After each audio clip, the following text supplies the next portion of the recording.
আমারে এই কিরানি চাকরি কাଳ ଭିତରେ ନା ମୁଁ ତମକୁ ଭଲ ଭାବରେ ଗଣ୍ଡେ ଖାଇବାକୁ ଦେଇପାରିଛି?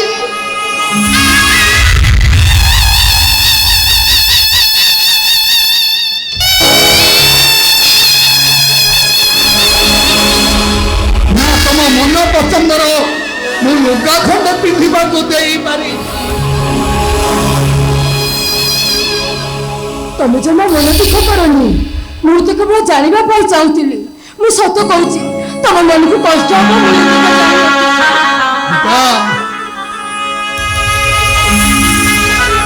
ମୋ ପିଲାମାନଙ୍କର ଜନ୍ମଦିନ ପାଳନ କରିବାକୁ ଯାଇ ସେମାନଙ୍କ ଚିଠା ଅନୁସାରେ ଜିନିଷ କିଣି କିଣୁ ମୋ ପାଖରେ ଟଙ୍କା 2000 କମ୍ ପଡ଼ିଲା।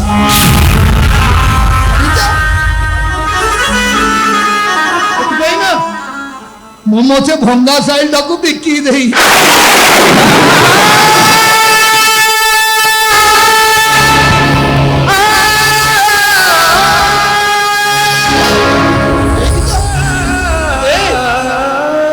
ସବୁ ଆମ ଭାଗ୍ୟର ଦୋଷ। ଏ ମହଙ୍ଗା ସଂସାରରେ ଆମ ଭଳି ପରିବାର ଚଳିବାଟି ବହୁତ କଷ୍ଟ। ତେଣୁ ବେଳେବେଳେ ଇଚ୍ଛା ହଉଛି ଏ ଦୁନିଆ ଛାଡି ଚାଲିଯିବାକୁ। ତମେ ସିନା ତମ ନିଷ୍ପତ୍ତି ଶୁଣେଇଦେଲ, ହେଲେ ଚିନ୍ତା କଲନି ଥରେ ମୋ କଥା। ଚିନ୍ତା କଲନି ଆମ ପିଲା ଦିନକ କଥା।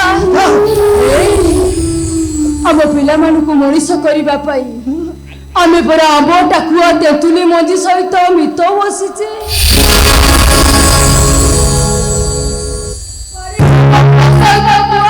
ବନ୍ଧୁ ବାନ୍ଧିଛେ। ସବୁ ସହିବି, ହେଲେ ମତେ ଛାଡିକିରି ଯିବା କଥା କେବେ କହିବନି। ତମେ ମତେ ଛାଡିଗଲେ ମୁଁ ସିନା ବଞ୍ଚିଯିବି, ହେଲେ ମୋ ପିଲାମାନଙ୍କ ପାଇଁ ମିଛ ହେଇଯିବ ସେଇ ଜନ୍ମଦାତା ଶବ୍ଦଟା।